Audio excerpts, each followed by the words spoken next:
मस्जिदों में रखेंगे गौरी गणेश, भगवा ब्रिगेड का नया ऐलान। ठेंगे पर आई मोदी की नसीहतें, टकराव पर आमादा अपने। जी हां, टकराव पर आमादा अपने। एक तरफ सबका साथ और सबका विकास, लेकिन दूसरी तरफ विभाजन, तमाम नसीहत और हिदायतों को ठेंगे पर रखकर भगवा ब्रिगेड वाले जो तान छेड़ रहे हैं। क्या ऐसा नहीं लगता कि अपने ही नेता पीएम मोदी के लिए मुसीबतों का महासागर बना रहे हैं? क्या टकराव पर आमादा है अपने ही? अब मस्जिदों में रखेंगे गौरी गणेश, भगवा ब्रिगेड का नया ऐलान। ठेंगे पर आई मोदी की नसीहतें, टकराव पर आमादा अपने। दरअसल बीजेपी सांसद योगी आदित्यनाथ ने पीएम मोदी के संसदीय क्षेत्र बनारस में नया ऐलान करते हुए कहा कि मौका मिला तो वो मस्जिदों में गौरी गणेश की मूर्तियां रखवा देंगे। ये कैसी उलझन है जो उलझती ही जा रही है सुलझने के बजाय। अब तो ये सब भी बेमानी लगता है कि नसीहत दी है तो मान जाएंगे, सरकार सख्त है लिहाजा सुधर जाएंगे, क्योंकि तमाम हिदायतों के बाद हिंदुत्व का तवा एक बार फिर गर्म हो गया, वो भी पीएम मोदी के संसदीय क्षेत्र में। विश्व हिंदू परिषद के विराट सम्मेलन में योगी ने अपने अरमानों को हवा में लहरा दिया। मस्जिदों में रखेंगे गौरी गणेश। काशी विश्वनाथ जी के दर्शन करने जाते हैं तो ज्ञान बापी हम सबको चढ़ाती है। क्या दुनिया के अंदर कहीं हुआ है कि कहीं पर किसी मस्जिद के अंदर नंदी और गौरी गणेश विराजमान हो? अगर ये हो तो भारत के अंदर सभी मस्जिदों में हमें अनुमति दीजिए, हम हर जगह गौरी गणेश और नंदी को विराजमान करवा देंगे। मीठी मुस्कान और तीखी जुबान, विकास के बीच ये विभाजन की रेखा नहीं तो और क्या है।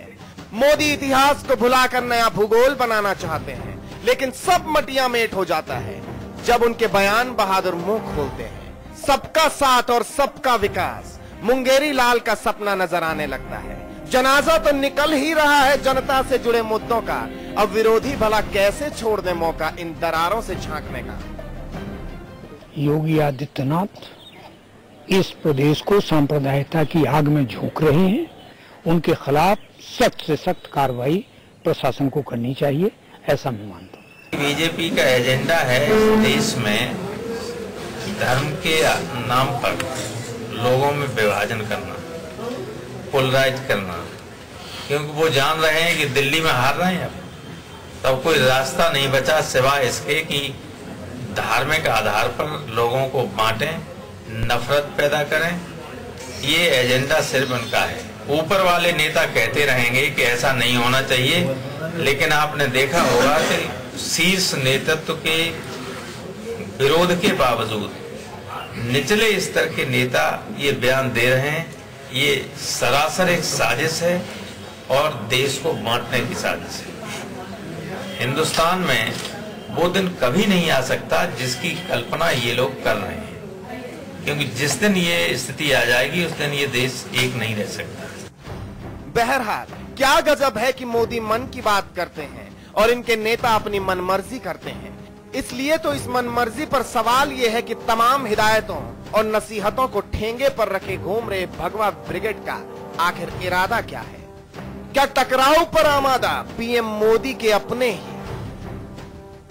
ब्यूरो रिपोर्ट के साथ साजिद अली, समाचार प्लस। जी हां, तो सवाल ये उठ रहा है कि क्या अपने ही टकराव पर आमादा हैं? ये सवाल इसलिए है क्योंकि राम मंदिर से लेकर चाहे बात धर्मांतरण की हो या फिर लव जिहाद की या फिर बात हो ताजमहल को तेजो महल्य कहने की और अब मस्जिदों में गौरी गणेश रखने की, सवाल ये उठ रहा है कि लगातार नसीहतों के बावजूद भी आखिर क्यों बीजेपी के मंत्री और सांसद इस बयानी से बाज नहीं आ रहे। सभी खास मेहमान हमारे साथ हैं। हमारे साथ समाजवादी पार्टी के नेता संजीव मिश्रा जुड़ चुके हैं। इसके अलावा हमारे साथ फरंगी महल के प्रवक्ता मौलाना सुफियान निजामी हैं और हमारे मैनेजिंग एडिटर अमिताभ अग्निहोत्री जी भी हमारे साथ जुड़ चुके हैं। मौलाना जी, सबसे पहले आपके पास, एक तरफ तो सबका साथ सबका विकास की बात कही जाती है और दूसरी तरफ इस तरह के बयानों को देखकर एक विभाजन की रेखा खींची जाती है, किस तरीके से देखते हैं?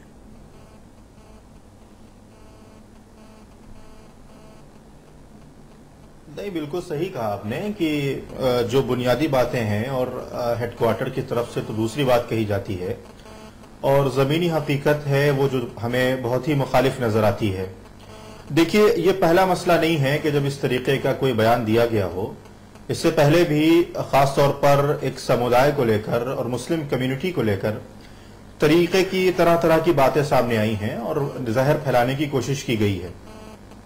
लेकिन हैरत तो जब होती है कि जब इन तमाम बातों को सुनने के बावजूद आला कमान की तरफ से, पार्टी के बड़े नेताओं की तरफ से और खुद वजीर आजम की तरफ से इन तमाम नेताओं पर किसी तरीके का शिकंजा कसने की कोशिश नहीं की जाती है। देखिए, ये जो बात कही गई है बनारस के अंदर और एक ऐसे मकाम के बारे में, एक ऐसी जगह के बारे में बात कही गई है कि जिसको मुसलमानों के दरमियान सबसे ज्यादा अहमियत हासिल है। देखिए, मस्जिदों के सिलसिले में मुसलमानों का जो फैत है, मुसलमानों का जो अकीदा है, वो क्लियर कट है और वो ये है कि इस दुनिया के अंदर जो मुसलमानों के नजदीक सबसे मुकद्दस जगह है वो मस्जिदें हैं।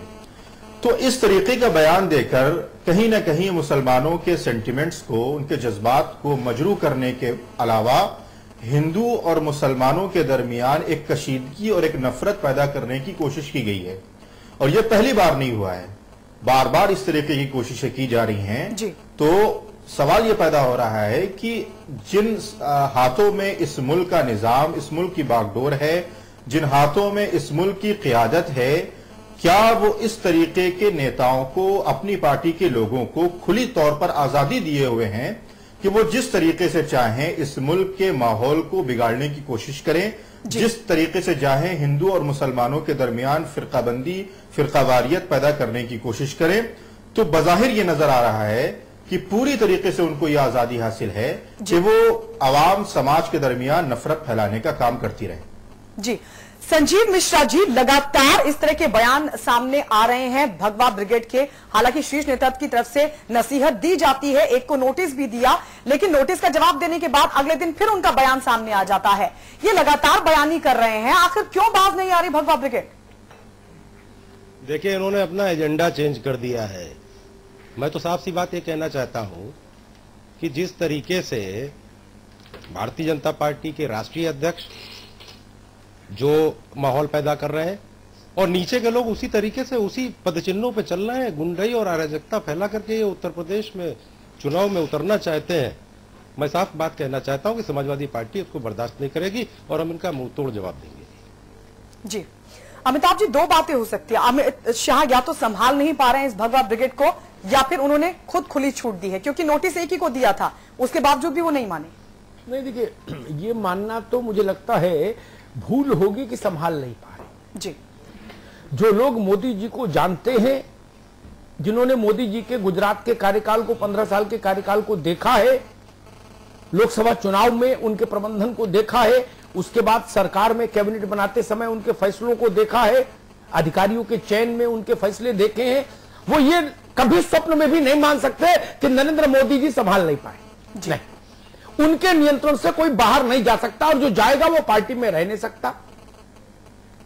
आपने जिन लोगों ने शुरुआत में मोदी के विरुद्ध या मोदी से असहमति वाली लाइन लेने की कोशिश की, वो बड़े से बड़े नेता पार्टी के हाशिए पर आ गए। जी जी जी, ये तो बताने की जरूरत नहीं, ना मुझे नाम लेने की जरूरत। ये छोटे लोग नहीं मान रहे, ये कोई कैसे मान लेगा? बड़े लोग आपका भय मान गए, ये छोटे लोग नहीं मान रहे, ये कोई कैसे मानेगा? ये बात मान्य नहीं। ये बात हम कई बार कह भी चुके। वो नाम लेना ठीक नहीं, उसमें नाम में व्यक्तिगत अपमान होता है। जी, मूल प्रश्न क्या है? कभी हाथरस में, कभी फरुखाबाद में, मुरादाबाद में, अलीगढ़ में, फैजाबाद में, फिरोजाबाद में, गाजीपुर में, बलिया में, देवरिया में बातें होती रही, ऐसे प्रवचन होते रहे। आज ये कोई नई बात नहीं आई इन 9 महीनों में। लेकिन कल वाराणसी को चुना गया। वाराणसी के 2 महत्व हैं काशी के। जी, एक तो बड़ी आध्यात्मिक नगरी है, उसका एक अपना संदेश है, वहां से कुछ भी बोलने का, और दूसरा वो वजीर आजम की कॉन्स्टिट्यूंसी है, भारत के प्रधानमंत्री का संसदीय क्षेत्र है। अरे आपके संसदीय क्षेत्र में ही खड़े होके आपके लोग कह रहे हैं कि हमको अनुमति, इजाजत दो, हम हर मस्जिद में गौरी गणेश रख देंगे। जी, बताइए, अभी तक तो आस पड़ोस से बोल रहे थे, कोई देवरिया से बोल रहा था, कोई गोंडा से, कोई घोसी से, कोई फरुखाबाद से, कोई महोबा से, मैं कोई बांदा में, कोई बदायूं में। अब तो बनारस में बोला। अब इसके बाद कोई जगह है क्या? नहीं ना। मैं मानता हूं आज की सत्ता का सबसे बड़ा केंद्र जो है वो बनारस है।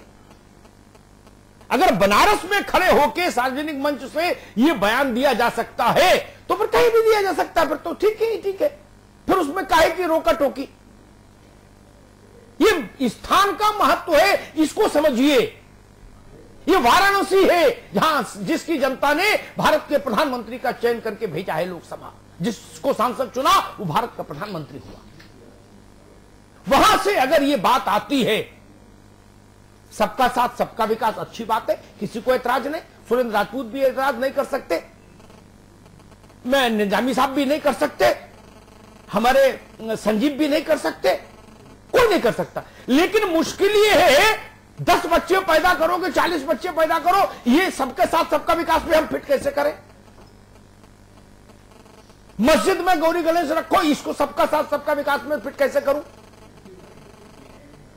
पिल्ले और पिल्ली की बहस को सबका साथ सबके विकास में फिट कैसे करें? ये तो विकास का एजेंडा नहीं है, ये तो आर्थिक एजेंडा नहीं है, ये गाली गलौज तो आर्थिक एजेंडा नहीं है, ये डेवलपमेंट का एजेंडा नहीं है, ये भारत का एजेंडा भी नहीं है। बहुत खरी बात तो ये आईपी सिंह बैठे हैं, मैं ऐसा वक्तव्य नहीं कोट करूंगा जो नेहरू ने कहा हो या लोहिया ने कहा हो। जो बात वाजपेयी जी ने कही, आपके कुल के बुजुर्ग, मैं उसी को कोट करता हूं। वाजपेयी जी ने कहा, अटल जी ने, कि इस देश के रक्त में पंथ निरपेक्षता है, सांप्रदायिक सौहार्द इस देश को घुट्टी में मिलता है जीवन की। आप उसी धारा को तोड़ना चाह रहे हैं क्या? ये कौन सा एजेंडा है कि भाई गौरी गणेश अपने घर में रखो, अपने मंदिर में रखो, अपने दिल में रखो? आपने गौरी गणेश को भी होलडाल बना लिया क्या?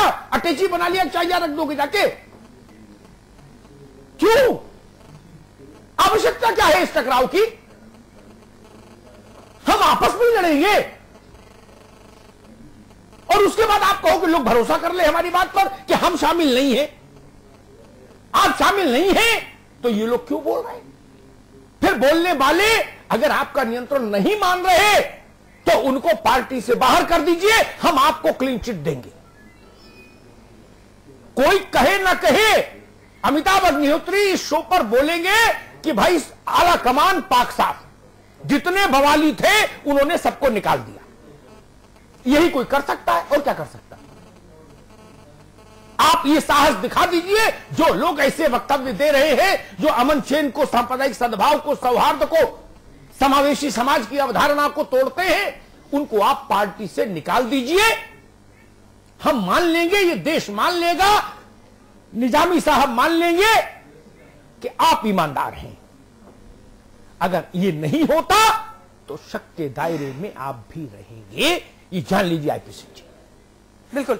सुरेंद्र राजपूत जी, अगर कार्रवाई नहीं होती तो शक के दायरे में रहेंगे और सवाल फिर ये उठेगा कि फिर विकास के एजेंडे से इन तमाम चीजों का क्या तालमेल? आप कैसे सबको साथ लेंगे जब आप लगातार एक धन विशेष पर हमला करेंगे? गायत्री जी और अमिताभ जी, पहले तो मैं 2-3 मिनट देरी से आने के लिए क्षमा मांगता हूं, रास्ते में फंस गया था। दूसरी बात जो आपने जो स्पष्ट रूप से जो बात पूछी है, इसका तो बड़ा स्पष्ट आंसर है। मैंने तो कई बार आपके चैनल पर अमिताभ जी के साथ, आपके साथ चर्चाओं में जब हिस्सा लिया तो मैंने कहा, ये विचार वर्सेस विचारधारा की लड़ाई। दशानन के जो 10 सर हैं, सच्चाई ये है कि कोई भी आदमी, अमिताभ जी की बात से मैं 100% सहमत हूं कि अगर हाई कमान, आला कमान या इनके मात्र संगठन, जिसको ये सांस्कृतिक संगठन कहते हैं, और उसके जो अनुसांगिक संगठन हैं, अगर इनका मत एक नहीं होगा, ये पिंडोरा बॉक्स के मदारियों का मत एक नहीं होगा, सच्चाई ये है कि अगर प्रधानमंत्री जी किसी भी चीज पे नियंत्रण करना चाहेंगे तो कर लेंगे नियंत्रण। बहुत अमिताभ जी ने सारगर्भित बात कही कि अगर वो नियंत्रण करना चाहेंगे तो कर लेंगे। लेकिन आज की डेट में प्रधानमंत्री जी को क्या, उन्हीं जिसको कि वो बराक एंड आई बोल रहे थे, वो बराक एंड आई क्या बता करके गए? उसी बराक एंड आई ने न्यूयॉर्क में, वॉशिंगटन में जाकर के क्या बोला, उसी बराक एंड आई के न्यूयॉर्क टाइम्स ने एडिटोरियल में क्या बोला भारत के और भारत के प्रधानमंत्री के खिलाफ, देखने का विषय है, सोचने विषय है। और यह मात्र 9 महीने में हुआ है। अमिताभ जी, आपकी बातों से मैं बिल्कुल पूरी तरीके से सहमत हूं कि प्रधानमंत्री जैसा विशाल व्यक्तित्व जो आज की डेट में एक अकेले जिस आदमी ने सत्ता प्राप्त कर ली, उसके क्षेत्र में जाकर के अगर बयान दिया जा रहा है तो यह जरूर सोचनीय बात है कि बगैर उनकी अनुमति के, लेकिन अब यह दिया क्यों जा रहा है? जो सबसे बड़ी बात है कि आज की डेट में विकास के मुद्दे पर जनता की आंख खुल गई। आज की डेट में विकास को आने का जो समय था वो पूरा हो गया। 9 महीने की सरकार हो गई, विकास अब दिख नहीं रहा है। तो वहां पर कहीं ना कहीं ये विषयांतर करने का एक जो बड़ा और कुत्सित प्रयास है, उसका ये एक बड़ा हिस्सा है। चाहे वो साक्षी जी के बयान हो, चाहे योगी आदित्यनाथ जी के बयान हो, चाहे वो साध्वी के बयान हो, और चाहे वो प्राची जी के बयान हो, और या फिर किसी भी अन्य लोगों के बयान हो। अब आप बताइए कि अगर हमें कहा जाएगा तो हम गौरी गणेश रख देंगे। ठीक है भाई, आपको कहेगा कौन? सुरेंद्र भाई, ठीक है, आप जरा बताइए, आप क्या एक सेकंड। आईपी सिंह जी, मैं एक आइडेंटिकल उदाहरण देता हूं, जिस उदाहरण की काट इस मंच पर संभव नहीं होगी। मैं भी कहता हूं और भाजपा के नेता भी मेरी बात में हम यहां मिलाते हैं, और वो भी इस बात को कहते हैं कि अगर मुलायम सिंह जी दिल से चाह ले कि समाजवादी पार्टी की सरकार में कोई मंत्री भ्रष्टाचार नहीं करे, तो फिर कोई कर नहीं सकता। ये बात आप बोलते हो ना, मैं तो बोलते हूं, आप भी बोलते हो। जब मैं ये कहता हूं कि मुलायम सिंह जी ने 12वीं बार ऐसा बोला कि नेता लोग भ्रष्टाचार कर रहे हैं, हम बर्दाश्त नहीं करेंगे, तो आप भी बोलते हो कि भैया नहीं नहीं अमिताभ जी, ये मन से नहीं बोल रहे। मन से बोलते तो ये मंत्री बेरोजगार हो जाएंगे 2 मिनट में, उनके पास अधिकार है। क्या यही सेम फॉर्मूला, क्या यही सेम बात आपके घर पे लागू नहीं होती?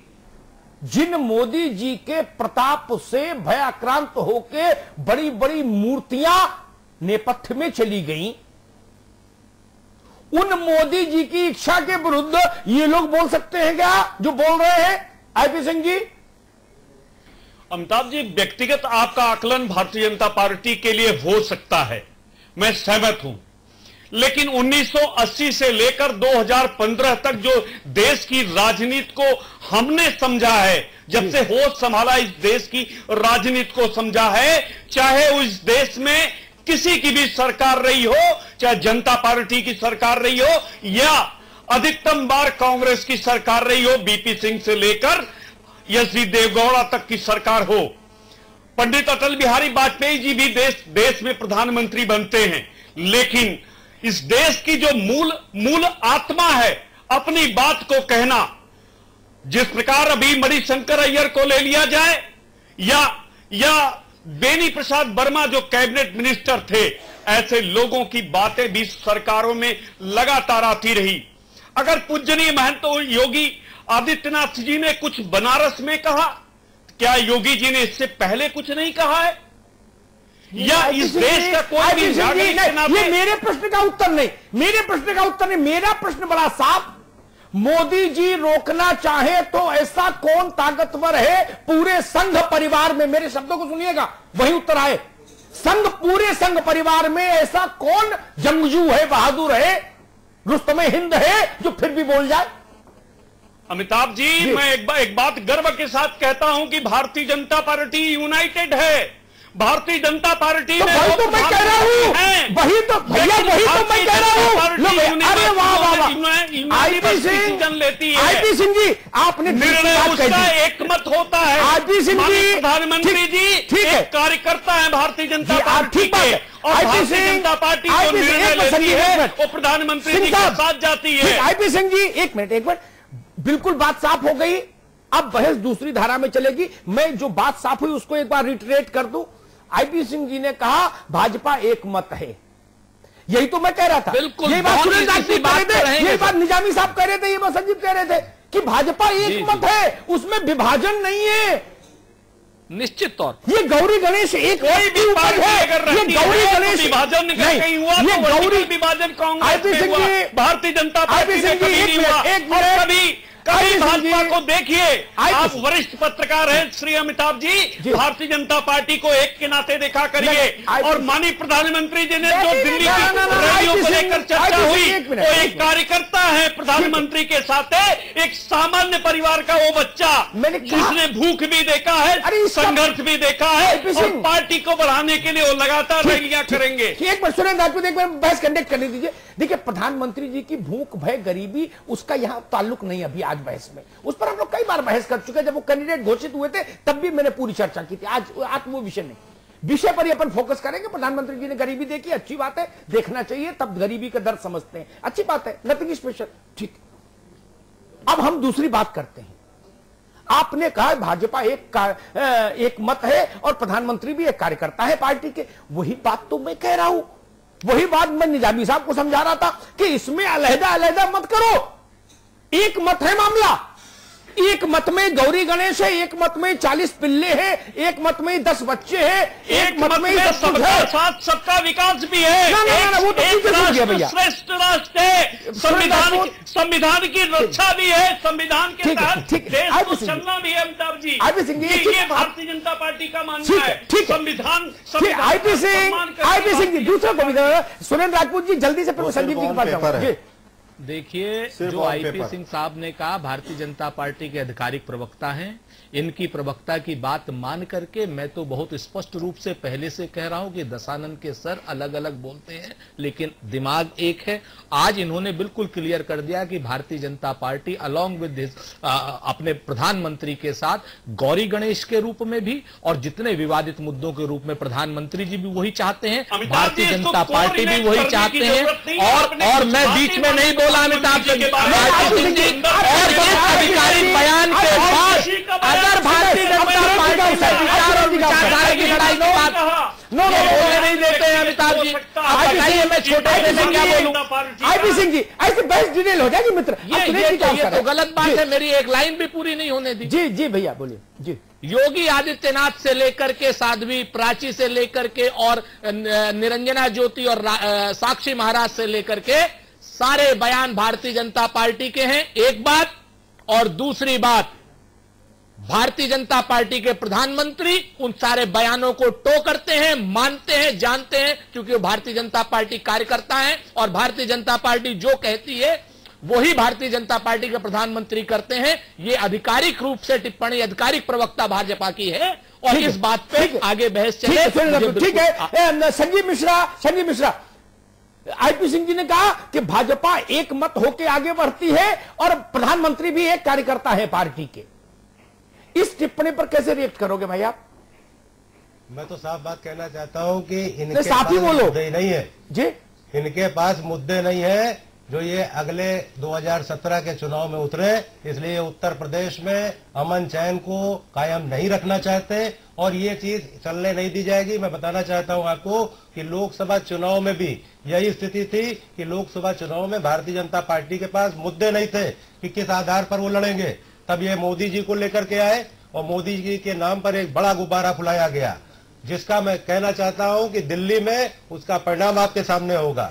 उत्तर प्रदेश में जिस तरीके से अगर दंगा कराने की साजिश रची जा रही है, चाहे टॉप टू बॉटम हो, भाई आईपी सिंह जी ने भी ये बात कही कि सब एकजुट है और एकजुट होकर के अगर इस तरीके का कोई षड्यंत्र रच रहे हैं कि उत्तर प्रदेश में अमन चैन को ये अगर टारगेट करेंगे तो इस बात को बर्दाश्त नहीं किया जाएगा और जबरदस्त इस पर आंदोलन शुरू किया जाएगा। ठीक बात। निजामी साहब, आपने भाजपा को सुना, अब आपके मन में अब भी कोई शक शुबह रहा क्या बाकी?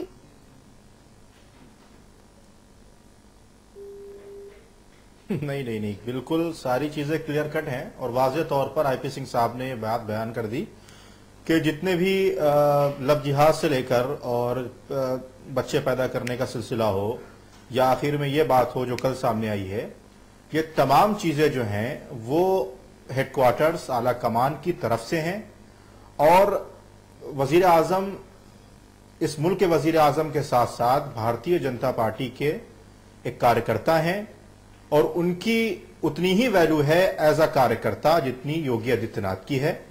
लिहाजा वजीर आजम के तौर पर अगर उन्होंने जो वादे अवाम से किए हैं, सबका साथ सबका विकास, तो यकीनी तौर पर आईपी सिंह साहब के बयान के मुताबिक वो तमाम वादे गलत थे क्योंकि वजीर आजम अपनी जानिब से कोई भी फैसला लेने में यहां पर कामयाब साबित नहीं हो रहे हैं।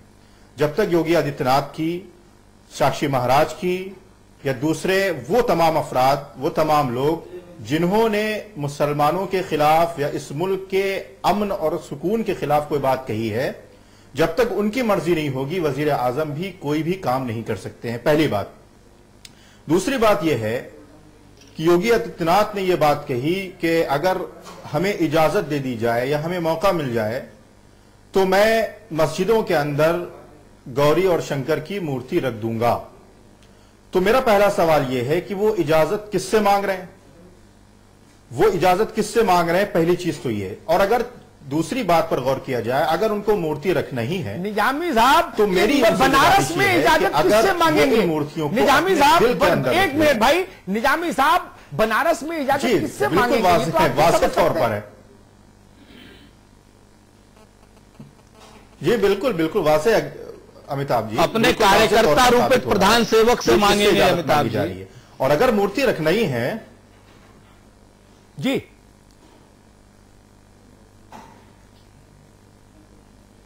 नहीं, अगर उनको मूर्तियां रखनी ही हैं तो बजाय मंदिरों और मस्जिदों के अंदर रखने के, मस्जिदों को चैलेंज करने के, वो अगर अपने दिलों के अंदर इन मूर्तियों की तस्वीर को बसा लें तो मैं समझता हूं कि इस तरीके की जुबान वो कभी दोबारा निकालने की जुर्रत नहीं करेंगे। आईपी सिंह जी, तो क्या इस सब के पीछे मोदी ही है?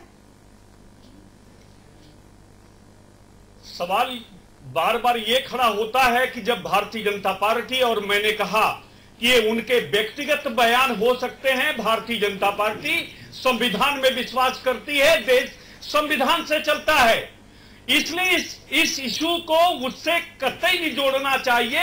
मैंने तो अमिताभ जी के जो संदर्भ आए थे, क्योंकि शुरू के 2-3 मिनट में ट्रैफिक जाम के नाते मैं पहुंच नहीं पाता क्या बात आई है, इसलिए मैंने जो अमिताभ जी की बातें प्रधानमंत्री जी को लेकर चल रही थी उस संदर्भ में बातें हमने कही।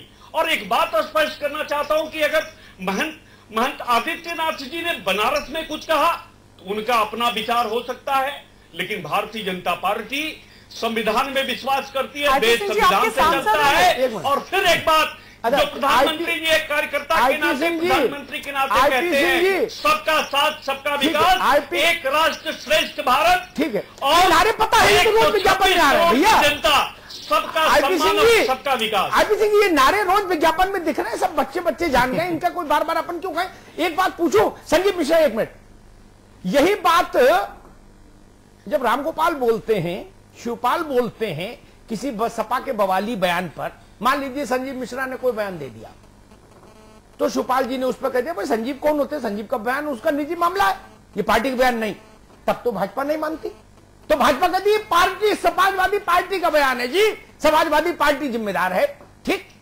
तो आपके इस बात सुन लो भाई, फिर आपके जो 16, 17, 25, 50 लोग हैं जो मैदानी जंग में उतरे हुए हैं, इनके बयान क्यों मान ले कोई निजी? आप भी तो दूसरे का बयान निजी नहीं मानते ना, आप पूरी पार्टी बताते हो, देखिए सपा का असली चेहरा फलाने ने बोल दिया, आप भी नहीं मानते, तो दुनिया आपकी बात क्यों माने? एक बात, और सुन लो, पूरी बात सुन लो, और जितनी मुझे समझ है, ज्यादा समझ नहीं, आप लोग तो नेता हो, मेरे पास तो भाजपा को देखने का 25 साल का अनुभव है, बस छोटा सा, वहां सब आदमी कार्यकर्ता होते हैं, और आपने भी कहा ठीक, मोहन राव भागवत भी कार्यकर्ता, नरेंद्र मोदी भी कार्यकर्ता, और ननकू पहलवान भी कार्यकर्ता, ठीक।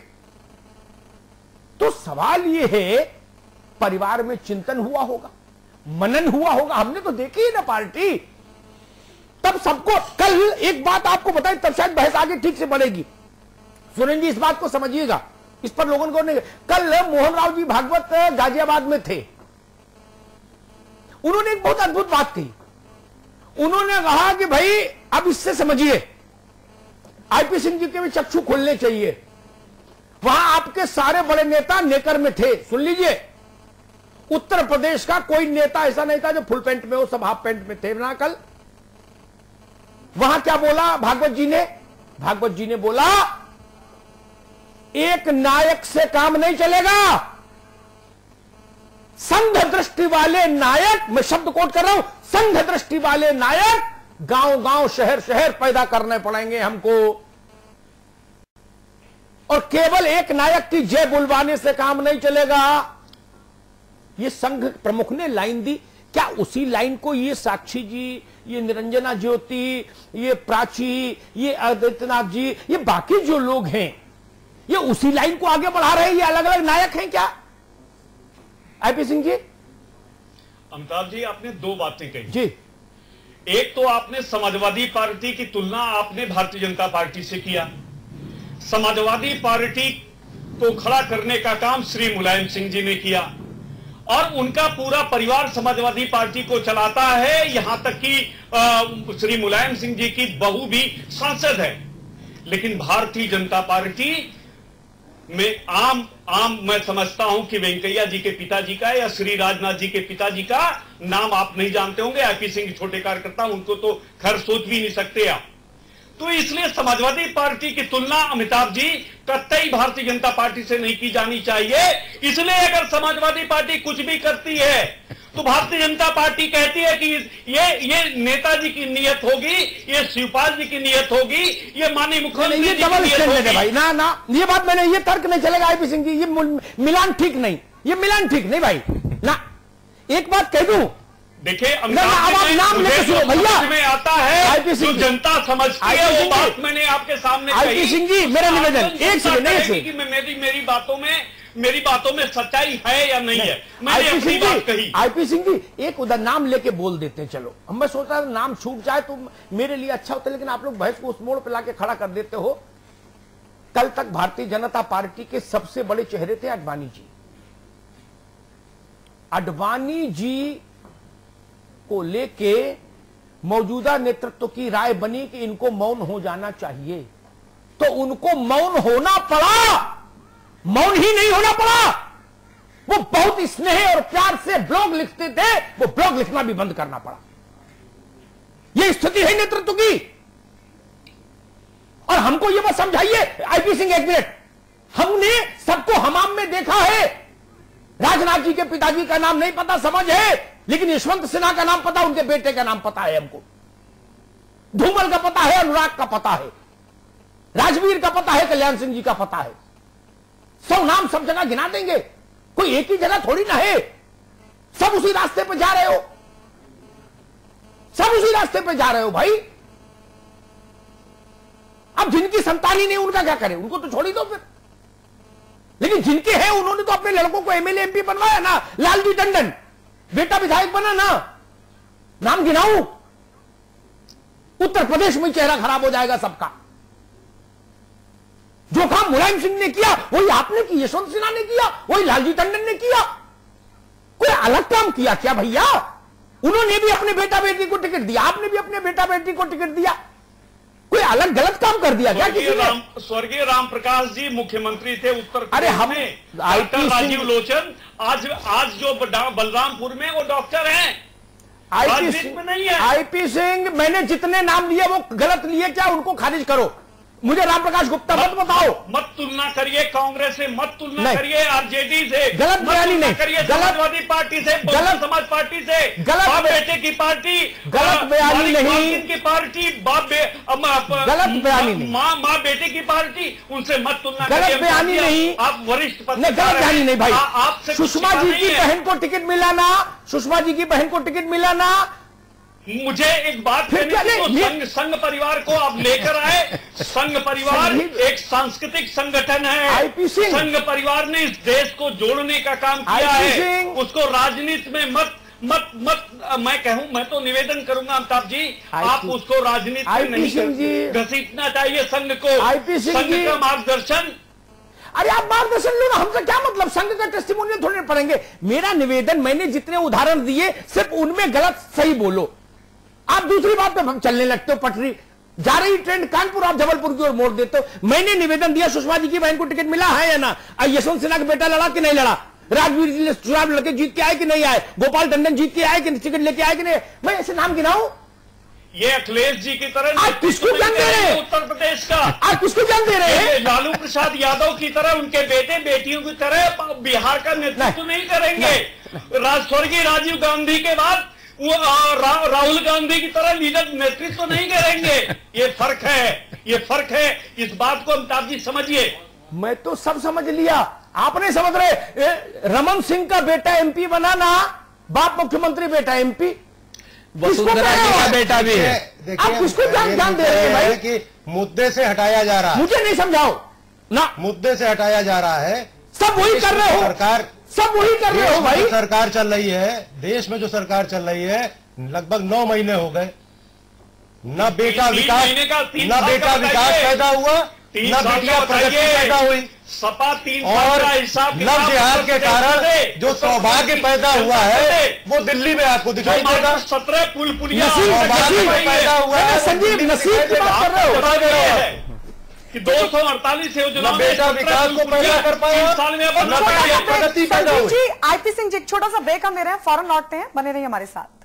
ब्रेक के बाद स्वागत है आप सभी का, सभी खास मेहमान हमारे साथ बने हुए। सुरेंद्र जी, तब तो जो नसीहतों की बात, जो नोटिस की बात लगातार सामने आ रही थी, वो तमाम चीजें दिखावा मात्र हैं।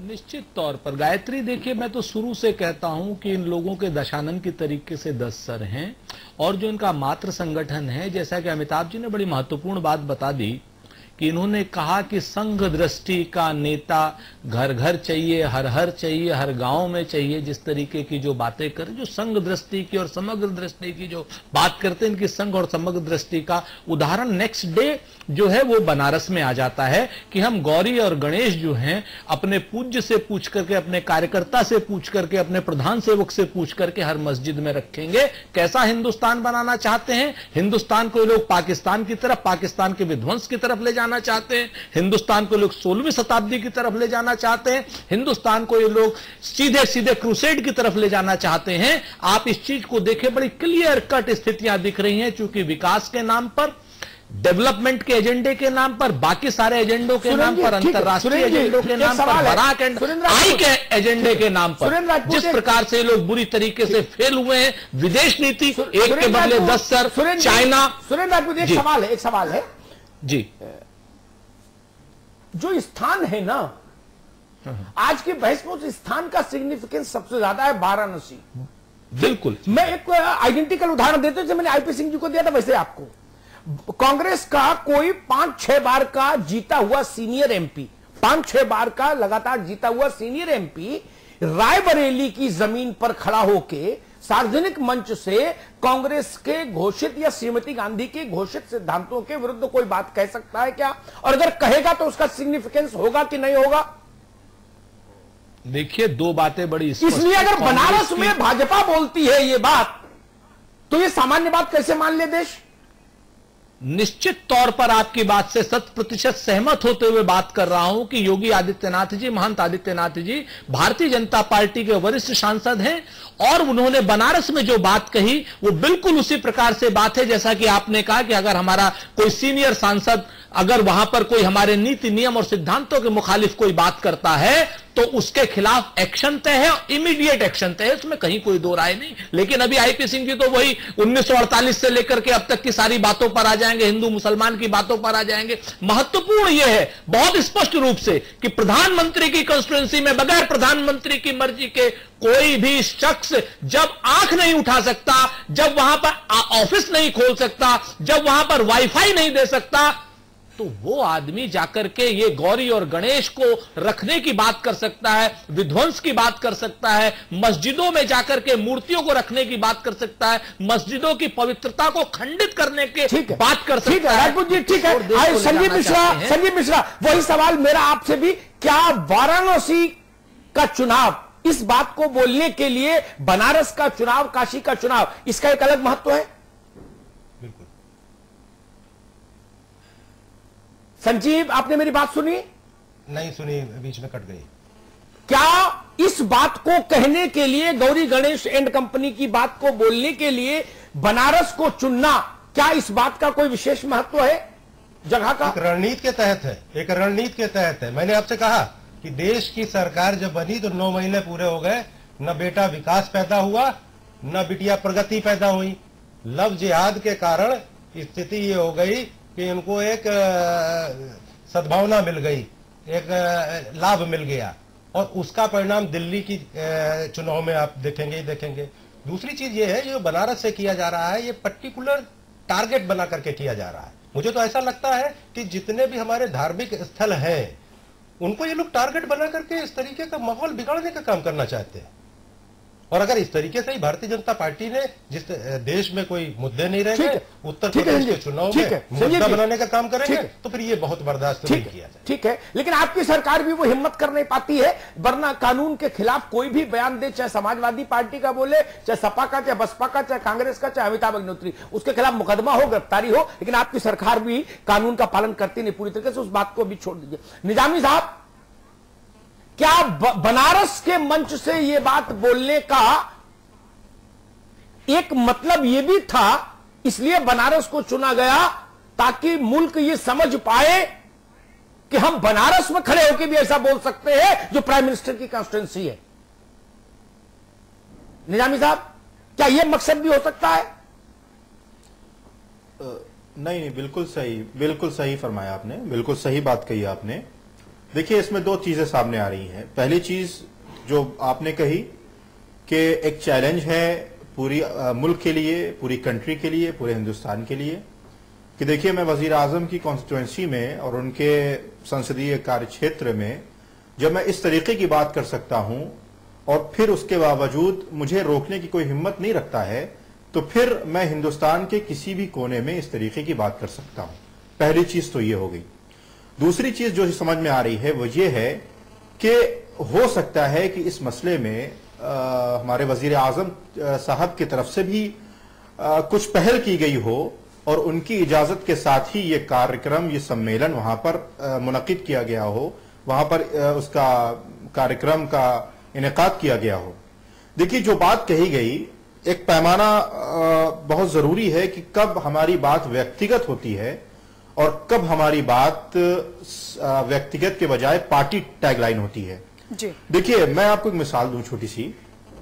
अगर मैंने आपको अपने घर पर बुलाया और चाय पर हम बैठकर गुफ्तगू कर रहे हैं, हमारी आपकी ओपिनियंस, हमारी राय मुख्तलिफ हो गई, उस वक्त में ये बात हमारी व्यक्तिगत हो सकती है जी। लेकिन इतना बड़ा सम्मेलन करने के बावजूद, इतना बड़े सम्मेलन करने के बाद और इतने लोगों को बुलाने के बाद, जब हम किसी खास पसे मंजर में, किसी खास बैकग्राउंड में वो बात कह रहे हैं, तो कहीं पर कोई शक इस बात का नहीं है, कोई डाउट नहीं है कि वो बात व्यक्तिगत हो और वो बात पार्टी की टैगलाइन से, पार्टी की इजाजत के बगैर कही गई हो। दूसरी चीज ये हो गई।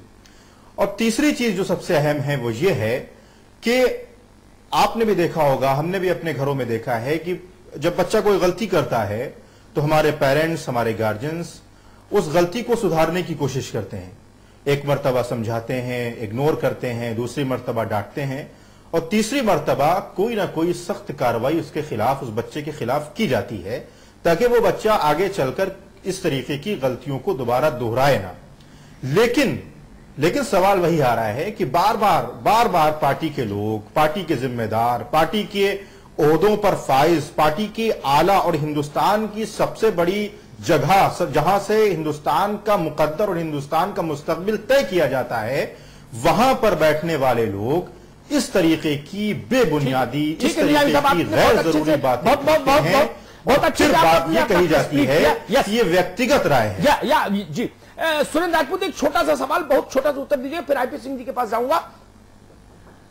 जी, रायबरेली में बिना श्रीमती गांधी से को भरोसे में लिए, उनकी अनुमति के और सहमति के, सहमति बोल दो, अनुमति में मान लो गलत लग रहा हो तो सहमति बोल दो, मैनपुरी, कन्नौज और आजमगढ़ में बिना मुलायम सिंह के परिवार की सहमति के सपा कोई कार्यक्रम नहीं कर सकती, रायबरेली में कांग्रेस कोई कार्यक्रम नहीं कर सकती, वैसे ही बनारस में कोई कार्यक्रम नहीं हो सकता इस परिवार के द्वारा जिस पर की सहमति नहीं हो। क्या ये बात जेरे बहस नहीं होनी चाहिए? फिर देखिए, बड़ी स्पष्ट रूप से अमिताभ जी मैं कहूं कि अब हो क्या गया है कि भारतीय जनता पार्टी से बुजुर्गों का अंकुश खत्म हो गया। अटल जी बिस्तर पर हैं, अडवाणी जी को और मुरली मनोहर जी को इन्होंने साइडलाइन लगा दिया। ये अपने बुजुर्गों का सम्मान करना भूल गए हैं। आज की डेट में भारतीय जनता पार्टी इस तरीके केसरीनाथ जी आपके यहाँ पार्टी के थे, केसरीनाथ त्रिपाठी आपके थे, और ये स्थिति हो गई है अमिताभ जी। 84 वर्ष के बुजुर्ग को उठाकर कांग्रेस अब ये स्थितियां हो गई हैं अमिताभ जी कि मुझे अपनी बात कहने का मौका नहीं दिया जाता, नंबर एक। और नंबर दो, जब स्थितियां ये आ जाती है, जब भारतीय जनता पार्टी कुछ बोलने की स्थिति में नहीं रहती है, वो मुझे भी समझाने लगती है। और आज की डेट में अमिताभ अग्निहोत्री जी के 25 सालों को भी चैलेंज करने लगती है। आज की डेट में मेरी तो समझ में नहीं आ रहा है कि यहां पर मैं बहस किससे कर रहा हूं, क्या कर रहा हूं। भाई मैं अपनी बात कह रहा हूं, मुझे अपनी बात कहने दीजिए, आगे आपकी बात आएगी, अपना हो जाएगा जाकर। मेरी समझ में ही नहीं आता, अमिताभ जी को अलग समझाया जा रहा है और कांग्रेस को तो खैर नसीहत परमानेंट दी जाती है। सच्चाई यह है कि ये उद्दंडता की निशानी है, ये आक्रामकपन की निशानी है, ये अभिमान की निशानी है। ये कहीं ना कहीं भारतीय जनता पार्टी का जो निरंकुश लीडरशिप हो गई है उसकी निशानी है। सब अपनी अपनी ढपली और अपना अपना राग बजा रहे हैं, और संघ की जो है इनके ऊपर से जो कमान है, संघ भी वही चीज चाहता है, क्योंकि संघ में भी बड़े लोगों की कमान खत्म हो गई है। ये सब लोग छोटे मन के लोग। ठीक है सुरेंद्र जी, ठीक है। आईपी सिंह जी, इस पूरी बहस से निजामी साहब ने कुछ बहुत वैलिड पॉइंट उठाए जिनसे मैं सहमत हूं। पब्लिक मंच से प्राइवेट बात नहीं होती, ये दुनिया भर का उसूल है, इससे आप भी नहीं भाग सकते। चाहो भी तो हम भागने नहीं देंगे, अगर मान लो इच्छा भी रखो तो भागने नहीं, आपको नहीं, किसी को भी नहीं। यही बात सपा पे लागू, यही कांग्रेस पे, यही बसपा पे, यही मौलाना निजामी पे भी लागू, और मुझ पर भी। इस मंच पर बैठ के मैं निजी बात नहीं कर सकता ना, निजी बात करूंगा अपने घर बुलाऊंगा चाय पर। सार्वजनिक मंचों से सार्वजनिक बात होती है, एक तो ये बात तय हो गई, मैं अच्छी बात है निजामी साहब की, मैं उसका समर्थन करता हूं। दूसरा जो मूल सवाल उठा इस पूरी बहस से कि प्रधानमंत्री की कॉन्स्टिट्यूएंसी में परिवार का कोई भी कार्यक्रम इतना बड़ा जिसमें लाख 1.5 लाख लोग इकट्ठे होने हो, बिना प्रधानमंत्री को भरोसे में लिए व्यवहारिकता कहती कि संभव नहीं। क्या इस कार्यक्रम की फिर मंजूरी और सहमति मोदी जी के स्तर पर थे? आईपी सिंह साहब अमिताभ जी, अगर मुझे जी इसीलिए आपके पास इसीलिए आए, 2 मिनट का वक्त जरूर जी बोलिए, बोलना तो शुरू करिए आपसे। जी जी बोलना शुरू करिए। तस्लीमा नसरीन निर्वासित जिंदगी लेखिका है, बांग्लादेश की, निर्वासित जिंदगी भारत में जी रही हैं। उन्होंने धर्मांतरण पर कहा कि अगर धर्मांतरण नहीं होता तो दुनिया में इस्लाम नहीं होता। और दूसरी बात, मैं इस बात को मैं इसलिए कोट किया क्योंकि पीछे उस तरह की बातें आई थी, आज नहीं आई, आज नहीं आई तो आज कैसे कोट किए? चलिए, काशी जो है धार्मिक नगरी है, बाबा विश्वनाथ की नगरी है। जिस प्रकार के कार्यक्रम हुए, ये कार्यक्रम साल भर पहले तय हुए थे, और जो तुलना और जिस प्रकार का कांग्रेस और समाजवादी पार्टी का उदाहरण दिया जा रहा है कि रायबरेली में बिना कांग्रेस के मुखिया के वहां पत्ता नहीं हिल सकता, Shri Mulayam Singh ji, Shri Akhilesh Yadav, Shri so and so के बिना पत्ता समाजवादी पार्टी में नहीं हिल सकता, दौलत की बेटी मायावती जी के बिना बसपा में पत्ता नहीं हिल सकता, लालू जी और तमाम देश के ऐसे जो परिवार चला रहे हैं। लेकिन भारतीय जनता पार्टी जो ये कार्यक्रम था, ये संघ परिवार का, विश्व हिंदू परिषद का कार्यक्रम था, और पूजनीय योगी जी बीजेपी के सांसद के साथ साथ जो गोरक्षक पीठ है उसके वो पीठासीन भी हैं, और स्वतंत्र रूप से वो अपने कार्यक्रम करते रहते हैं। और विश्व हिंदू परिषद जो पिछले 10 वर्षों तक केंद्र में यूपीए की सरकार और 12 वर्षों से सपा बसपा की उत्तर प्रदेश में सरकार है, इन लोगों के कार्यक्रम पूरे उत्तर प्रदेश के साथ साथ पूरे देश में चलते रहे। लेकिन कौन सी आग लग गई? क्या उत्तर प्रदेश में आग लग गई या पूरे देश में लग गई? गौरी गणेश अगर आप मस्जिदों में रखेंगे तो देश में आग लगेगी। ये धार्मिक जिस तरीके की बातें कर रहे हैं लोग, ये उनके अपने क्या बात करते हैं? ये व्यक्तिगत विचार हो गए, सार्वजनिक मंच से व्यक्तिगत विचार, उनके विचार से कोई कैसी बात सुन रहे हैं अमिताभ जी? भारतीय जनता पार्टी संविधान में विश्वास करती है, एक भारत श्रेष्ठ भारत, सबका साथ सबका विकास। अब पूरा नारा नहीं बताना, आज भी जिंदगी जाती हो जाएगी, तो जनता पूरा नहीं, उसके सुख दुख इशारा कर दो, इस पूरा नारा नहीं, इशारा कर दो, सबका बोल दो, हम अपने आप आगे जोड़ लेंगे, सबका साथ सबका विकास। ये तो पुराना नारा हो गया, समझ गए लोग। चलिए ठीक है, अमिताभ जी संपादकीय टिप्पणी। आईपी सिंह जी, आज बात में मजा नहीं आया आपकी, माफ करिएगा। मैंने ये नहीं कहा कि पत्ता नहीं खड़क सकता या इधर पत्ता, इधर सब आजाद हैं। एक बात कहूं, बात थोड़ी अटपटी है, लेकिन मैं मोदी जी को व्यक्तिगत तौर पर भी आपसे ज्यादा जानता हूं, माफ करिएगा। आप लोगों का अभी 2 फुट 4 फुट दूर से अभिवादन हुआ होगा, और मैं अपने पत्रकारी जीवन में बहुत सारा समय उनके साथ बिता लिया। मुरली मनोहर जोशी जब यात्रा लेके गए थे तो हमारे साथ ही नरेंद्र मोदी जी थे, ये वहां व्यवस्था देख रहे थे, यात्रा की साथ थे, ठीक है ना। हमने गुजरात में देखा, तब केशु भाई थे वहां, शंकर सिंह बघेला भी इसी पार्टी में हुआ करते थे, तब भी मैं नरेंद्र भाई का मेहमान हुआ गुजरात में जाके। इसलिए थोड़ी बहुत समझ तो है, आप लोगों को जितनी न सही लेकिन थोड़ी बहुत समझ है। संजीव जितना मुलायम सिंह जी को जानते होंगे उससे ज्यादा मैं जानता हूं, ऐसा मैं कह सकता हूं। ये भले समाजवादी पार्टी के राष्ट्रीय महासचिव नहीं अध्यक्ष हो जाए, उससे क्या फर्क पड़ता है। हम लोगों ने देखा है लोगों को आंखों से, भाई उनके साथ बैठे हैं, उनका मिजाज जानते हैं।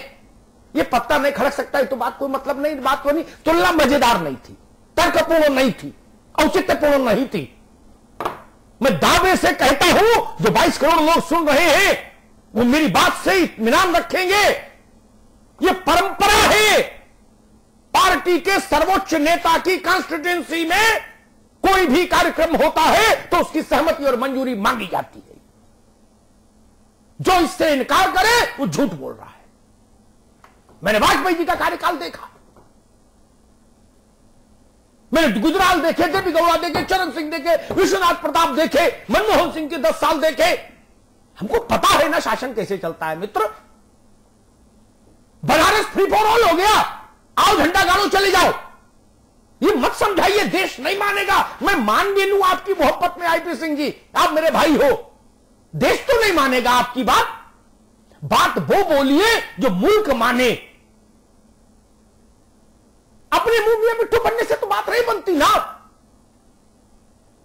समाजवादी पार्टी का उत्तर प्रदेश में कानून व्यवस्था बिल्कुल दुरुस्त है, कोई मान रहा है उत्तर प्रदेश में? नहीं मान रहा ना, तो संजीव मिश्रा बोलने से क्या फर्क पड़ता है? नहीं, अभी नहीं। क्या फर्क पड़ता है? ये दिन भर चिल्लाएं, छत पर खड़े हो जाएं। सुरेंद्र राजपूत जी कहे कांग्रेस देश में सबसे ज्यादा लोकप्रिय, छत पर खड़े होकर चिल्लाएं, कोई मानेगा? मान लो लाउड स्पीकर भी लगा ले, कोई मानेगा? नहीं ना। तो आपकी बात कैसे मान लेंगे? इन दोनों में कांटे लगे, आपकी बात कैसे मान ले? गुलाब का फूल लगा है क्या उसमें? न्यूनतम ईमानदारी बरतिए। आपने कहा देश में कोई आग तो नहीं लग गई अगर बोल भी दिए। मित्र सहमत हूं, आग नहीं लगी अभी, लेकिन माचिस और पेट्रोल तो रख दिया ना बराबर में ले जाके। ठीक कहा सुरेंद्र राजपूत ने, जो बोला गया मैं दोहराऊंगा नहीं, वो कहीं एक जगह करके दिखा दो, देखो आग लगती है कि नहीं लगती है, देखो आग लगती है कि नहीं लगती है, अमन टूटता है कि नहीं, भाईचारा घायल होता है कि नहीं, रख करके देख लो। आप करके देख लो, छोटी से छोटी जगह, छोड़ो ज्ञान व्यापी, छोड़ो मथुरा जन्मभूमि, कहीं करके देख लो। आप ऐसी बात क्यों बोले? क्या जरूरत मैं ने पूछ समझ नहीं पा रहा, और वो भी मोदी जी की कॉन्स्टिट्यूंसी में। दो ही बातें हैं, या तो आप सब लोग मिलकर नरेंद्र मोदी की छवि को ध्वस्त करने पर आमादा हो, नरेंद्र मोदी को ही घसीट के रसातल में ध्वस्त कर देना चाहते हो, या फिर वही बात है जो आरोप कांग्रेस लगाती है, जो आरोप मुलायम सिंह जी लगाते हैं, जो मायावती जी लगाती है कि सब मिली भगत है। तीसरी कोई बात नहीं मानेगा कोई आदमी।